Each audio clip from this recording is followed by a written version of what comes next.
जय हिंद। आप सभी का स्वागत है फार्मेसी पॉइंट के इस यूट्यूब चैनल में। तो आज की इस वीडियो में हम BT-UP D pharma second year exam के लिए फार्माकोथेराप्यूटिक सब्जेक्ट का एक इम्पॉर्टेंट चैप्टर करेंगे और इस चैप्टर से जितने भी क्वेश्चन बन सकते हैं हम उनको करेंगे। इस चैप्टर का नाम है एंडोक्राइन सिस्टम और इस चैप्टर से जो है बीटी-यूपी 2023 एग्जाम में 2 क्वेश्चन पूछा गया था। एक क्वेश्चन 5 नंबर का पूछा गया था, एक क्वेश्चन जो है वो आपका शॉर्ट नोट में 3 नंबर का पूछा गया था। ठीक है, तो चलिए जो आज की क्लास है हम उसको शुरू कर लेते हैं। वीडियो को आप लाइक कर दें और अगर आपने फार्मेसी पॉइंट यूट्यूब चैनल पे पहली बार विजिट किया है तो इस चैनल को सब्सक्राइब कर दें, साथ में बेल नोटिफिकेशन को ऑन रखें जिससे कि आने वाली सभी अपडेट्स आपको तुरंत देखने को मिल सके। तो अगर आप डी फार्मा सेकेंड ईयर के स्टूडेंट्स हैं, बीटी-यूपी से अपना एग्जाम देने वाले हैं, हिंदी इंग्लिश मिक्स में तैयारी करना चाहते हैं क्योंकि बहुत से जो स्टूडेंट्स हैं वो इंग्लिश में एग्जाम नहीं दे पाते, उनको जो हिंदी है वो ज़्यादा कंफर्टेबल लगता है, तो अब आप फार्मेसी पॉइंट ऐप पे हिंदी इंग्लिश मिक्स में जो है अपनी तैयारी कर सकते हैं। और इस कोर्स की सबसे बड़ी बात यह है कि इसमें हमने सभी सब्जेक्ट्स के चैप्टर वाइज इंपॉर्टेंट क्वेश्चन और उनका सॉल्यूशन कराया है। तो आप 2 महीने से भी कम में जो है आप अपनी पूरी तैयारी कर सकते हैं। अगर आपने अभी तक कुछ भी नहीं पढ़ा है तो बिल्कुल यहाँ चैप्टर नंबर 1 से लेके सभी चैप्टर्स को कराया गया है और अभी जो है 50% से अधिक सिलेबस जो है वो ऐप पर कंप्लीट हो गया है। तो इस ऐप में जो है आपको इसी कोर्स में जो है आपको एग्जिट एग्जाम का भी जो है इसी कोर्स में आपको तैयारी कराया जाएगा डिप्लोमा इन फार्मेसी एग्जाम्स खत्म होने के बाद। ठीक है, तो आप इस कोर्स में ज्वाइन कर सकते हैं, लिंक आपको डिस्क्रिप्शन बॉक्स में दिया गया या फिर आप प्ले स्टोर से भी जो है फार्मेसी पॉइंट ऐप को डाउनलोड कर सकते हैं। ठीक है, तो आज का चैप्टर जो है वो हमारे स्क्रीन पे आ चुका है। चैप्टर का नाम है एंडोक्राइन सिस्टम। ठीक है, एंडोक्राइन सिस्टम जो है इस चैप्टर का नाम है और इस चैप्टर से जो है कौन कौन से क्वेश्चन पूछे गए थे उनको भी जो है आज हम करेंगे। ठीक है, तो देखिए बीटी-यूपी 2023 एग्जाम में फार्माकोथेराप्यूटिक्स में ये क्वेश्चन 5 नंबर का पूछा गया था। Define diabetes. डायबिटीज क्या है? ठीक है, डायबिटीज के बारे में लिखिए। Right aetiopathogenesis, clinical manifestation and pharmacological management of diabetes. ठीक है, तो देखिए जो आपका फार्माकोथेराप्यूटिक्स का जो आपका एग्जाम होता है उसमें जितने भी क्वेश्चन आपसे पूछे जाएंगे सबका पैटर्न यही रहेगा। सबसे पहले आपको डिफाइन करना होगा, बताना होगा कि ये बीमारी क्या है। जैसे कि हाइपरटेंशन क्या है, हाइपरटेंशन की इटियोपैथोजेनेसिस मतलब हाइपरटेंशन क्यों होता है, उसके लक्षण मतलब क्लिनिकल मैनिफेस्टेशन और उसके फार्माकोलॉजिकल मैनेजमेंट मतलब उसके उपचार में, उसको ट्रीट करने के लिए, उसको कंट्रोल में लाने के लिए हम किन दवाओं का प्रयोग करते हैं। ठीक है, तो ये 4 टॉपिक जो है वो आपको याद होना चाहिए। सबसे पहले डेफिनेशन उस बीमारी के बारे में, उसका इटियोपैथोजेनेसिस क्यों हो रहा है, क्लिनिकल मैनिफेस्टेशन, ठीक है, क्लिनिकल मैनिफेस्टेशन उसके लक्षण और फार्माकोलॉजिकल मैनेजमेंट मतलब उसके उपचार में कौन कौन सी जो है वो दवाइयाँ दी जाती है। ठीक है, तो ये क्वेश्चन जो है बीटी-यूपी 2023 एग्जाम में ये क्वेश्चन पूछा जा चुका है और इस क्वेश्चन को आज हम करेंगे। ठीक है, ये क्वेश्चन एक बार आपसे फिर से एग्जाम में पूछा जा सकता है। तो सबसे पहले जो है वो हमने यहाँ पर हेडिंग डाला है डायबिटीज मेलाइटस, इसी को शॉर्ट में जो है वो डीएम लिखा जाता है, इसी को शॉर्ट में जो है वो डीएम भी लिखा जाता है। ठीक है, डायबिटीज मेलाइटस मतलब क्या होता है, शुगर है। तो देखिए हमने क्या लिखा है, डायबिटीज मेलाइटस एक मेटाबॉलिक डिजीज है। जब हमारे मेटाबॉलिज्म में कुछ दिक्कत हो जाती है, ग्लूकोज के मेटाबॉलिज्म में कुछ दिक्कत हो जाती है, उसकी वजह से जो है ये होता है। तो डायबिटीज मेलाइटस जो है एक मेटाबॉलिक डिजीज है जो कि ग्लूकोज के असामान्य रूप से ब्लड में बढ़ जाने से होता है। तो जब हमारे ब्लड के अंदर ग्लूकोज का जो लेवल है वो सामान्य रूप से बहुत अधिक हो जाता है, उसी को जो है डायबिटीज मेलाइटस कहा जाता है। ठीक है, यह आँखों को, किडनी को और नर्वस सिस्टम को प्रभावित करता है। तो देखिए डायबिटीज ऐसी बीमारी है जिससे जो है हमारे पूरे बॉडी ऑर्गन्स जो हैं वो प्रभावित होते हैं और इसकी वजह से ब्लाइंडनेस, अंधापन, रीनल फेल्योर, किडनी फेल हो सकती है, हार्ट अटैक और स्ट्रोक हो सकता है। ठीक है, यह क्यों होता है, यह इंसुलिन के सिक्रीशन एक्शन में डिफेक्ट होने की वजह से होता है। अगर इंसुलिन का सही से सिक्रीशन नहीं हो रहा है या फिर जो आपका इंसुलिन है वो सही से काम नहीं कर पा रहा है तो इसकी वजह से जो है वो आपका डायबिटीज होता है। तो डायबिटीज के बारे में जो है हमने यहाँ पर इतना लिख दिया है। चलिए हम इसमें कुछ और पॉइंट्स हम यहाँ पे ऐड कर देते हैं। इंसुलिन हार्मोन पैनक्रियास की बीटा सेल से निकलता है। इंसुलिन एक प्रोटीन हार्मोन है जो कि 51 अमीनो एसिड से मिलके बना होता है। तो देखिए फार्मेसी पॉइंट पे डी फार्मा की जो भी क्लासेस चलाई जाती हैं, इसमें क्लास को आपको ऐसा बनाया जाता है ताकि जो है आपकी गवर्नमेंट फार्मासिस्ट एग्जाम की भी जो है वो आपकी तैयारी हो सके, साथ में जो है एग्जिट एग्जाम की भी जो है वो आपसे तैयारी हो सके। जैसे कि आपसे एमसीक्यू में पूछ सकता है कि इंसुलिन जो आपका हार्मोन है वो कहाँ से निकलता है, बीटा सेल से निकलता है। इंसुलिन कौन सा हार्मोन है, प्रोटीन हार्मोन है। इंसुलिन के अंदर कितने अमाइनो एसिड होते हैं, 51 अमाइनो एसिड होते हैं। ठीक है, तो इस तरह जो है वो आपसे एमसीक्यू पूछे जा सकते हैं। तो अगर आपकी थ्योरी स्ट्रांग है, अगर आपको टॉपिक पे पकड़ है, तो आपके लिए एमसीक्यू सॉल्व करना जो है वो बहुत ही ज़्यादा इजी हो जाता है। ठीक है, तो क्या लिखा गया है, जब रक्त में, ठीक है, जब रक्त में ब्लड शुगर की मात्रा सामान्य से अधिक हो जाती है तो इसे क्या कहा जाता है, हाइपरग्लाइसीमिया कहा जाता है। हाइपर का मतलब क्या होता है, हाइपर का मतलब होता है एक्सेस, एक्स्ट्रा। ठीक है, तो डायबिटीज के बारे में इतना जो है वो हमने लिख दिया है, वही आपका डायबिटीज का डेफिनेशन हो गया कि डायबिटीज क्या है। ठीक है, चलिए अब इसके बाद हम चलते हैं अगले पेज पे। अगली हेडिंग हमारी है aetiopathogenesis of diabetes mellitus. Diabetes mellitus क्यों होता है, इसकी इटियोपैथोजेनेसिस क्या है, तो हम इसके इटियोपैथोजेनेसिस के बारे में लिखने वाले हैं। ठीक है, तो देखिए डायबिटीज मेलाइटस इंसुलिन के सिक्रीशन एक्शन में डिफेक्ट होने की वजह से या कार्बोहाइड्रेट, फैट, प्रोटीन के मेटाबॉलिज्म में किसी गड़बड़ी होने की वजह से होता है। ठीक है, तो देखिए डायबिटीज मेलाइटस होने की वजह यही है कि अगर इंसुलिन हार्मोन का सही से सिक्रीशन नहीं हो रहा है या फिर अगर इंसुलिन हार्मोन का सिक्रीशन हो भी रहा है तो वो अपना एक्शन जो है वो यहाँ पे नहीं दिखा पा रहा है, उसमें कुछ दिक्कत है, या फिर कार्बोहाइड्रेट, फैट और प्रोटीन के मेटाबॉलिज्म में जो है वो कोई गड़बड़ी हो गई है। ठीक है, तो डायबिटीज मेलाइटस के इटियोपैथोजेनेसिस निम्नलिखित हैं। ठीक है, फिर से हमने यहाँ पर हेडिंग डाला है टाइप 1 डायबिटीज। टाइप 1 डायबिटीज को इंसुलिन डिपेंडेंट डायबिटीज मेलाइटस भी कहा जाता है क्योंकि इसमें जो है मरीज को इंसुलिन के इंजेक्शन लेने पड़ते हैं। ठीक है, तो क्या लिखा गया है, इसको जुवेनाइल डायबिटीज भी कहा जाता है क्योंकि ये हमें बच्चों में देखने को मिलता है। यह एक ऑटो इम्यून डिजीज है। ऑटो इम्यून डिजीज क्या होती है, ऑटो इम्यून डिजीज ऐसी डिजीज होती है जिसमें हमारे बॉडी की जो सेल्स हैं वो खुद की सेल्स पे हमला कर देती हैं, उसको नष्ट करने लगती हैं। तो जब हमारे बॉडी का खुद का डिफेंस सिस्टम हमारे पैनक्रियास की बीटा सेल्स को नष्ट कर देगा, जब बीटा सेल्स नष्ट हो जाएंगी तो क्या होगा, इंसुलिन बनेगा ही नहीं। ठीक है, तो इंसुलिन की कमी हो जाएगी और जब यहाँ पर इंसुलिन की कमी होगी, डेफिशिएंसी होगी, तो क्या होगा, डायबिटीज मेलाइटस होगा। ठीक है, तो क्या लिखा गया है, यह पैनक्रियास की बीटा सेल्स के पूरी तरीके से नष्ट होने की वजह से होता है। इससे इंसुलिन की पूरी तरीके से कमी हो जाती है। यह अधिकतर बच्चों में देखने को मिलता है। ठीक है, तो टाइप 1 डायबिटीज को इंसुलिन डिपेंडेंट डायबिटीज मेलाइटस भी कहा जाता है, इसे हम जुवेनाइल डायबिटीज भी कहते हैं। यह एक ऑटो इम्यून डिजीज है।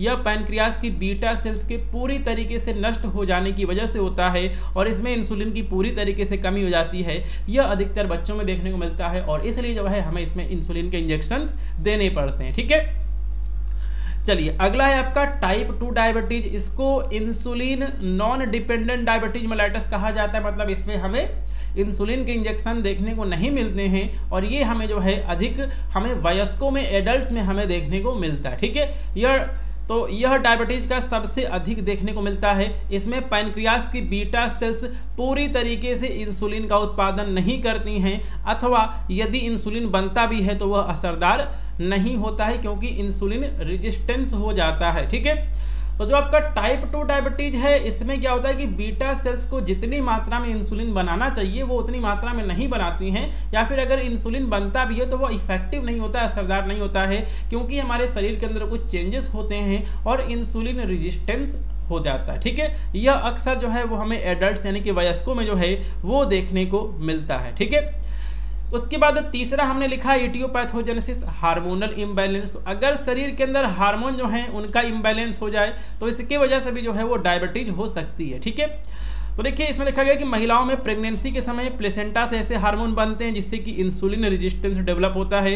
प्रेगनेंसी के समय महिलाओं को डायबिटीज हुए, ठीक है, प्रेगनेंसी के समय महिलाओं को हुए डायबिटीज को जेस्टेशनल डायबिटीज कहा जाता है और कुशिंग सिंड्रोम की वजह से भी जो है वो डायबिटीज मेलाइटस होता है। ठीक है, तो देखिए एटियोपैथोजेनेसिस हमने इतना लिख दिया, इतना एटियोपैथोजेनेसिस बहुत है कि आखिरकार डायबिटीज क्यों होता है। ठीक है, चलिए अब इसके बाद जो है हमने यहाँ पर अगली हेडिंग डाली है clinical manifestation of diabetes mellitus. ठीक है, डायबिटीज मेलाइटस के लक्षण क्या क्या होते हैं, तो हमने यहाँ पर लिखा है कि डायबिटीज मेलाइटस के क्लिनिकल मैनिफेस्टेशन निम्नलिखित हैं। ठीक है, पहला है मुंह बहुत ही सूखता है और प्यास बहुत ही अधिक लगती है। इसी कंडीशन को जो है पॉलीडिप्सिया कहा जाता है। ठीक है, बार बार पेशाब लगती है, बार बार वॉशरूम जाना पड़ता है, पॉलीयूरिया। बहुत ही अधिक भूख लगती है, पॉलीफेजिया। ठीक है, तो ट्रिपल पी, ठीक है, ट्रिपल पी इसमें लक्षण होते हैं, पॉलीडिप्सिया, पॉलीयूरिया, पॉलीफेजिया। हाथों और पैरों में सुन्नपन हो जाता है जिसको कि इंग्लिश में नंबनेस कहा जाता है, या फिर झंझनाहट होती है जिसको कि टिंगलिंग कहा जाता है। अचानक से वजन कम होने लगता है। अक्सर त्वचा पे जो है वो इन्फेक्शन होने लगते हैं, फंगल इन्फेक्शन होने लगते हैं। दाद खाद खुजली बहुत अधिक होने लगती है, थकान बहुत अधिक होती है और आँखों से धुंधला दिखाई देना शुरू हो जाता है जिसको कि ब्लड विजन कहा जाता है। ठीक है, तो ये सभी जो है वो डायबिटीज के लक्षण हैं, क्लिनिकल मैनिफेस्टेशन दिए गए हैं। चलिए अब इसके बाद जो है अगली हेडिंग हमारी क्या होगी, अगली हेडिंग हमारी है pharmacological management of diabetes mellitus. तो डायबिटीज मेलाइटस को कंट्रोल करने के लिए, नियंत्रित करने के लिए हम कौन कौन सी दवाओं का प्रयोग करते हैं उसके बारे में जो है इसमें आपको लिखना होगा। ठीक है, तो देखिए दवाइयों और दैनिक दिनचर्या अपने लाइफ स्टाइल में बदलाव करके ब्लड शुगर के स्तर को सामान्य किया जा सकता है और डायबिटीज मेलाइटस को नियंत्रित किया जा सकता है। ठीक है, अब देखिए फार्माकोलॉजिकल मैनेजमेंट क्या क्या है, तो पहला है आपका इंसुलिन रिप्लेसमेंट थेरेपी। तो इसमें क्या होता है, ये आपका टाइप 1 डायबिटीज को कंट्रोल करने के लिए किया जाता है, या फिर टाइप 2 डायबिटीज के ऐसे मरीजों में जिनमें कि ओरल हाइपोग्लाइसेमिक जो ड्रग्स हैं वो असरदार नहीं होती हैं। इसमें क्या होता है कि इंसुलिन के इंजेक्शन जो हैं वो दिए जाते हैं। ठीक है, अगला है ओरल हाइपोग्लाइसेमिक ड्रग। तो इसमें डायबिटीज के मरीजों को जो है वो यहाँ पर शुगर की टैबलेट लेनी होती है, ओरल रूट से जो है उनको कुछ दवाइयाँ लेनी होती हैं। ओरल हाइपोग्लाइसेमिक ड्रग में क्या है, इनको जो है इनमें डायबिटीज के मरीजों को जो है वो टैबलेट लेना होता है। ठीक है, अब देखिए इसका क्लासिफिकेशन हमने कर दिया है और ये क्लासिफिकेशन आपका फार्माकोलॉजी के लिए बहुत ज़्यादा इंपॉर्टेंट रहेगा। तो पहला है आपका बाईगुआनाइड। ठीक है, बाईगुआनाइड के एग्जांपल्स की बात करें, मेटफॉर्मिन, फेनफॉर्मिन जो है आपके बाईगुआनाइड होते हैं। ठीक है, अगला है आपका सल्फोनिल यूरिएज, ग्लिपिजाइड, ग्लिक्लाजाइड, ग्लीबेनक्लामाइड, ग्लिम्पिराइड। ठीक है, ये सभी आपके क्या हैं, सल्फोनिल यूरिएज हैं। ठीक है, अगला है आपका DPP4, इसका फुल फॉर्म है dipeptidyl peptidase 4 inhibitor, sitagliptin, vildagliptin, teneligliptin, linagliptin. ठीक है, अगला है आपका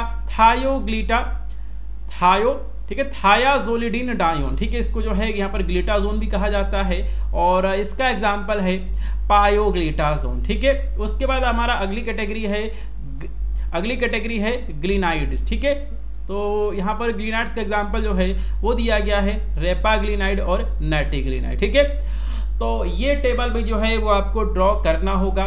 तो इस चैप्टर में, इस क्वेश्चन में जो है वो हमने क्या क्या डिस्कस किया है, डायबिटीज क्या है, उसके बाद हमने उसका एटियोपैथोजेनेसिस लिखा है। ठीक है, एटियोपैथोजेनेसिस होने के बाद हमने इसका क्लिनिकल मैनिफेस्टेशन लिखा है। क्लिनिकल मैनिफेस्टेशन होने के बाद हमने इसका फार्माकोलॉजिकल मैनेजमेंट लिखा है। इतना लिखने के बाद जो है ये क्वेश्चन आपसे 5 नंबर का पूछा गया था एग्जाम में। तो अब जो है ये क्वेश्चन हमारा यहाँ पे कंप्लीट हुआ है। ठीक है, तो ये क्वेश्चन जो है अब यहाँ पे हमारा कंप्लीट हुआ है। 5 नंबर का जो है ये क्वेश्चन एग्जाम में पूछा गया था BTUP 2023 एग्जाम में। और अगर आप BTUP D pharma first year या फिर सेकेंड ईयर के क्वेश्चंस पेपर को डाउनलोड करना चाहते हैं तो आप फार्मेसी पॉइंट ऐप को डाउनलोड कर सकते हैं। वहाँ पे आपको क्वेश्चन बैंक का फोल्डर दिखेगा, उसमें आप क्वेश्चन पेपर को देख पाएंगे। प्रीवियस ईयर के जो क्वेश्चन है आप उनको देख पाएंगे। तो देखिए, मैं हमेशा से कहता हूँ कि अगर आप डी फार्मा एग्जाम की तैयारी कर रहे हैं तो आपको प्रीवियस ईयर के जो क्वेश्चन है आप उनको जरूर से सॉल्व करें। आंसर राइटिंग करना बहुत ही ज़्यादा जरूरी है।